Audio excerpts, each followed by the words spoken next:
Hello everyone, my name is Faiz and you are watching investigative creature. I hope आप सब अच्छे होंगे, खुश होंगे और अपनी ज़िंदगी में बेहतर कर रहे होंगे। आज हम एक ऐसे केस को डिस्कस करने जा रहे हैं जिसमें सबको पता था कि मर्डर हुआ है, लेकिन ये मर्डर किसने किया, क्यों किया और किस लिए किया, ये बात आज तक एक मिस्ट्री बनकर क्यों रह गई है, हम जानेंगे आज इस वीडियो में। इस कहानी की शुरुआत होती है जूली वार्ड नाम की एक 28 साल की लड़की से। जूली वार्ड इंग्लैंड के सफोल्क की रहने वाली थी। जूली वार्ड मूल रूप से सफोल्क के एक टाउन बरी सेंट एडवर्ड्स में रहा करती थी, जिसको शॉर्ट में सिर्फ बरी भी कहा जाता है। जूली वार्ड को बचपन से ही फोटोग्राफी का बहुत शौक था, बल्कि ये कहना ज़्यादा ठीक होगा कि जूली की ज़िंदगी ही फोटोग्राफी थी। और फोटोग्राफी की जितनी कैटेगरीज होती हैं उनमें से जूली को एक खास कैटेगरी में खास दिलचस्पी थी, और वो कैटेगरी है wildlife photography. Julie Ward अपने बचपन से ही छोटे छोटे जानवरों की तस्वीरें खींचा करती थी और उन फोटोज को डेवलप करवाकर वो उन्हें अपने कलेक्शन में रखा करती थी। जूली वार्ड के पिता जॉन वार्ड उसके बचपन में ही जान गए थे कि जूली का पैशन फोटोग्राफी में ही है और वो आगे चलकर एक दिन बहुत बड़ी फोटोग्राफर बनेगी।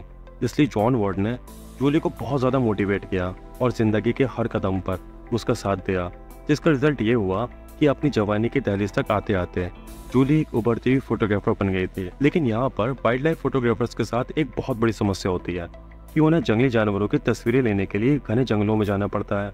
और हम सब जानते हैं कि घने जंगलों में जंगली जानवर भी होते हैं जो कि कई बार इंसानों पर हमला भी कर देते हैं। इसलिए वाइल्ड लाइफ फोटोग्राफी में रिस्क फैक्टर बहुत ज़्यादा होता है। ये काम देखने में जितना आसान होता है उतना असल में होता नहीं है। अब देखा जाए तो इंग्लैंड में तो जानवरों की इतनी वैरायटीज होती नहीं है, क्योंकि इंग्लैंड में इतने घने जंगल हैं ही नहीं जहाँ पर जानवरों की अलग अलग प्रजातियाँ फल फूल सकें। इसलिए जूली वार्ड ने फैसला किया कि वो केनिया के मसाई मारा गेम रिजर्व में जाकर अपनी फोटोग्राफी करेगी।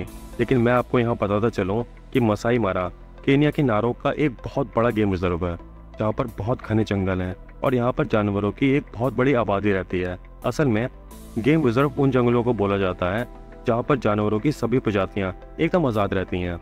वहाँ पर जानवरों पर किसी तरह की कोई बंदिश नहीं होती है, लेकिन इन रिजर्व में शिकारियों को खास प्रजातियों का शिकार करने के लिए परमिशन दी जाती है। लेकिन ये शिकार बेहद ही कंट्रोल्ड होते हैं और एक सीमा तक ही उस खास प्रजाति का शिकार किया जा सकता है। इसलिए ऐसे रिजर्व को गेम रिजर्व बोला जाता है। ये मसाई मारा game reserve Serengeti national park से मिला हुआ है। और जो ये सेरेनगेटी नेशनल पार्क है ये कोई गेम रिजर्व नहीं है, मतलब यहाँ पर शिकार करना अवैध है। और ये नेशनल पार्क बेहद ही घना है और सेरेनगेटी नेशनल पार्क अपनी सीमाएं मसाई मारा गेम रिजर्व के साथ शेयर करता है।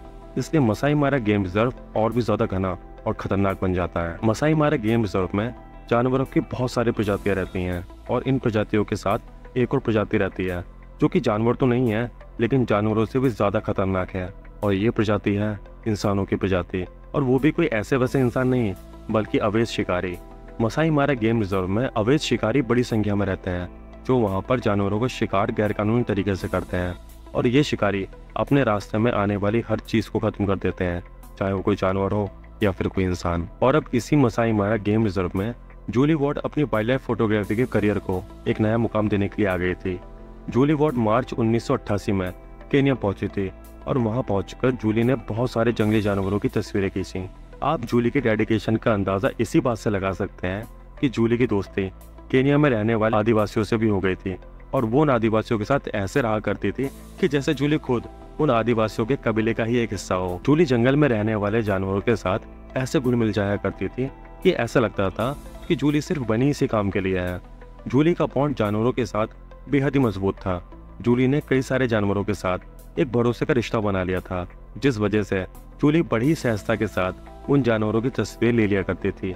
सच में ऐसा टैलेंट हर किसी के अंदर देखने को नहीं मिलता है। जूली वार्ड को केनिया में रहते हुए लगभग 7 महीने हो गए थे, और इसी दरमियान जूली ने अलग अलग जानवरों की बेहद ही दुर्लभ तस्वीरें ली थीं, जो कि जूली के प्रोजेक्ट के लिए बहुत ज़्यादा महत्व रखते थे। अब महीना आ गया था सितंबर का, और जूली को सितंबर के शुरुआती दिनों के एक हफ्ते के बाद इंग्लैंड वापस लौटना था। इसलिए जूली ने तय किया कि वो 5 सितंबर 1988 को अपने ऑस्ट्रेलियाई दोस्त और सहायक डॉक्टर ग्लेन बर्न्स के साथ मसाई मारा के जंगलों में जाएगी कुछ और जानवरों की तस्वीरें लेने के लिए। 5 सितंबर 1988 के दिन सुबह सुबह Julie Ward doctor Glenn Burns के साथ सुजुकी जीप में सवार होकर मसाई मारा के जंगलों के लिए केनिया की राजधानी नायरोबी से निकल गई। लेकिन जंगल पहुंचते ही जूली वार्ड और डॉक्टर ग्लेन बर्न्स की वो जीप खराब हो गई जिस वजह से अब वो दोनों अपना ये सफर इस जीप से तो तय नहीं कर सकते थे। तो डॉक्टर ग्लेन बर्न्स ने जूली से कहा कि हम वापस नैरोबी चलते हैं, वहां जाकर हम दूसरी जीप लेकर यहाँ अगले दिन आ जाएंगे। लेकिन जूली ने डॉक्टर बर्न्स से कहा कि देखो, 1 हफ्ते के अंदर मुझे वापस इंग्लैंड के लिए निकलना है, इसलिए हमारे पास वक्त काफी कम है और मुझे अपने प्रोजेक्ट को फाइनल टच देने के लिए जानवरों की कुछ और तस्वीरें खींचनी है। इसलिए तुम एक काम करो कि तुम वापस नैरोबी चले जाओ और वहां से कल एक जीप लेते आना। तो डॉक्टर बर्न्स ने जूली से कहा कि देखो, इस जंगल में अकेले रहना ठीक नहीं है। एक तो यहाँ पर इतने सारे जंगली जानवर हैं जो तुम्हें नुकसान पहुंचा सकते हैं, और फिर ऊपर से यहाँ पर इलीगल शिकारी भी हैं जो तुम्हें किडनैप कर सकते हैं या फिर तुम्हारे साथ कुछ गलत भी कर सकते हैं। तो इस पर जूली ने कहा कि मुझे जंगल में सरवाइव करने का अच्छा खासा तजुर्बा है, इसलिए तुम मेरी टेंशन मत लो, मैं यहाँ पर बिल्कुल ठीक रहूंगी, तुम वापस नैरोबी चले जाओ। बस इतना कहते ही जूली ने अपना सामान उठाया और वो जंगल के अंदर चली गई, और जंगल के पास ही मौजूद मारा सेनेरा लॉज में जूली ने अकेले रात बिताई और डॉक्टर बर्न्स वापस नैरोबी आ गए। अगले दिन जूली वार्ड ने वहीं के एक लोकल मैकेनिक से अपनी वो सुजुकी जीप ठीक करवाई और जूली वो जीप खुद चलाकर सैंड रिवर कैंप के पास पहुंची। वहां से जूली को अपने कुछ इक्विपमेंट्स लेने थे जो कि फोटोग्राफी के लिए बेहद जरूरी होते हैं। इसके बाद जूली घने जंगलों में जीप लेकर चली गई और ये आखिरी बार था जब किसी ने जूली को जिंदा देखा था। जब डॉक्टर ग्लेन बर्न्स को जूली की कोई खोज खबर नहीं मिली, तब डॉक्टर बर्न्स ने जूली के पिता जॉन वार्ड को फोन करके इत्तला किया कि जूली जंगल में फोटोग्राफी के लिए गई थी और अब तक वापस नहीं आई है। ये खबर सुनकर जूली के पिता जॉन वार्ड बहुत ज्यादा टेंशन में आ गए कि आखिर उनकी बेटी कभी भी इस तरह से इतने दिनों के लिए जंगल में नहीं जाती है। इसलिए जॉन वार्ड पहली फ्लाइट से तुरंत केन्या आ गए और वहां पर उन्होंने एक प्राइवेट प्लेन हायर किया और अब वो उस प्लेन में बैठकर पूरे मसाई मारा गेम रिजर्व का चक्कर लगाने लगे, इस आस में कि उनको एरियल व्यू से उनकी बेटी का कोई सुराग हाथ लग जाए। कुछ दिन जंगल का चक्कर लगाने के बाद प्लेन के पायलट को जूली वार्ड की जीप नदी के पास एक कच्ची और संकरी सड़क पर मिली। जब प्लेन नीचे जमीन पर लैंड हुआ, तब जॉन वार्ड भागकर तुरंत जीप के पास पहुंचे, लेकिन उनको जीप में कुछ नहीं मिला। फिर जॉन वार्ड ने उस जगह के आसपास सर्च किया तो जॉन वार्ड को जो चीज झाड़ियों के पीछे देखने को मिली, मैं कभी भी नहीं चाहता कि किसी भी पिता को अपनी औलाद इस अवस्था में देखने को मिले। जॉन वार्ड को उन झाड़ियों के पीछे जूली की शत विशत बॉडी बुरी तरह से जली हुई स्थिति में मिली। मैं अंदाजा भी नहीं लगा सकता कि उस वक्त जूली के पिता जॉन वार्ड पर क्या बीती होगी। वो बच्चे जिसको उन्होंने जन्म दिया, उसकी बड़े ही प्यार के साथ उन्होंने परवरिश करी, अब उनकी वही बच्ची उनके सामने इस तरह से बेजान सी उन झाड़ियों में पड़ी थी। अब जॉन वार्ड पुलिस अथॉरिटीज के पास गए और वहां पर उन्होंने कंप्लेन दर्ज करवाई और अथॉरिटीज से अनुरोध किया कि उनकी बेटी के कातिलों को पकड़ा जाए और उनको सख्त से सख्त सजा दिलवाई जाए जिन्होंने उनकी फूल की बच्ची के साथ ऐसा घिनौना काम किया है। तो पुलिस अथॉरिटीज ने पूरे मामले की जांच करी और पुलिस ऑफिसर्स ने जॉन वार्ड से जो कहा, उसको जानकर मुझे ऐसा महसूस होता है कि पता नहीं उस दिन जांच करने से पहले पुलिस वालों ने कौन सी बढ़िया क्वालिटी की देहरादून निर्मित चिल्लम फूकी थी, जो उन्होंने कहा कि जूली वार्ड का कोई मर्डर वर्डर नहीं हुआ है, बल्कि शेरों के एक झुंड ने जूली पर हमला करके उसको मार दिया और बाद में जिस जगह जूली की लाश पड़ी थी, ठीक उसी जगह जूली की लाश के ऊपर आसमानी बिजली गिर गई, जिस वजह से जूली की बॉडी जल गई। मतलब यार, इससे ज्यादा बचकानी बात मैंने तो आज तक नहीं सुनी है। अगर आप में से किसी ने भी इससे ज्यादा बचकानी बात सुनी हो तो प्लीज कमेंट में लिखकर मुझे जरूर बताएं। केन्याई अथॉरिटीज की इस बचकानी दलील के बाद जॉन वार्ड ने एक लंदन के पैथोलॉजिस्ट से जूली वार्ड का पोस्टमार्टम करवाया और उस ऑटोप्सी में लंदन के पैथोलॉजिस्ट ने पाया कि जूली की लाश के टुकड़े एक मशाइटी से कई बार जोरदार वार करके किए गए हैं। मैं यहाँ पर आपको बताता चलूं कि मशाइटी एक बेहद लंबा चॉपर जैसा हथियार होता है जिसमें गजब की धार होती है। चॉपर का इस्तेमाल अमूमन जंगल में सफर करने के दौरान रास्ते में आने वाली घास फूस या फिर कंटीली झाड़ी को काटने के लिए होता है, क्योंकि जूली की हड्डियों पर जो कट के निशान थे वो इतने ज्यादा साफ और क्लीन थे जो कि किसी तेजदार हथियार से ही किए जा सकते हैं। जानवर में काटने के निशान इतने ज्यादा सटीक और क्लीन नहीं होते हैं, इसलिए ये कहना गलत नहीं होगा कि जूली की मौत कोई हादसा नहीं थी, बल्कि एक सोचा समझा मर्डर था। केन्या के कोरोनर की रिपोर्ट में पहले तो जूली वार्ड की मौत को एक हादसा बताया गया था, लेकिन बाद में ब्रिटिश पैथोलॉजिस्ट के द्वारा की गई ऑटोप्सी के नतीजे आने के बाद कोरोनर की रिपोर्ट में बहुत बड़े बदलाव किए गए और अब जूली वार्ड की मौत को केन्याई अथॉरिटीज ने मर्डर माना था। हालांकि जूली वार्ड के न्याय की लड़ाई इतनी ज्यादा आसान नहीं थी। केन्या एक लोअर मिडिल इनकम वाला देश है। अगर आसान भाषा में समझाऊं तो केन्या एक गरीब मुल्क है और हम सब जानते हैं कि जिन देशों में गरीबी होती है वहाँ की अथॉरिटीज अक्सर भ्रष्ट और लापरवाह होती हैं, और यही लापरवाही शुरू से जूली वार्ड के केस में केन्याई अथॉरिटीज के द्वारा दिखाई जा रही थी। लेकिन केन्याई अथॉरिटीज पर इंटरनेशनल दबाव के चलते केनियाई अथॉरिटीज ने इस केस की जांच करने के आदेश दिए। शुरुआती ट्रायल्स में 2 जूनियर पार्क रेंजर्स को आरोपी बनाया गया, लेकिन साल 1992 में इन दोनों पार्क रेंजर्स को बरी कर दिया गया क्योंकि इन दोनों के खिलाफ अथॉरिटीज के पास कोई पुख्ता सबूत नहीं थे। फिर साल 1997 में केनियाई पुलिस की एक नई टीम के द्वारा इस केस को फिर से री एग्जामिन किया गया। 2 सालों के लगातार इन्वेस्टिगेशन के बाद पुलिस ने उस वक्त के चीफ पार्क वार्डन साइमन ओले मकल्ला को गिरफ्तार किया, लेकिन 16 सितंबर 1999 को सेकंड ट्रायल के दौरान कोर्ट ने उसको बेकसूर माना क्योंकि केनियाई अथॉरिटीज उसके खिलाफ कोई भी एविडेंस मुहैया नहीं करवा पाई थी। साल 2004 में ब्रिटिश कानूनी जांच में इस हत्या को हर एंगल से गैर कानूनी और नृशंस माना गया। लंदन की मेट्रोपॉलिटन पुलिस की एंटी टेररिज्म स्क्वाड के हेड जॉन येट्स के द्वारा साल 2009 में अक्टूबर के महीने में की गई सीक्रेट विजिट के दौरान इस केस को दोबारा खोला गया, लेकिन जूली वार्ड मर्डर केस के एक अहम गवाह वैलेंटाइन ओहरू कोदिपो की रहस्यमय मौत हो गई।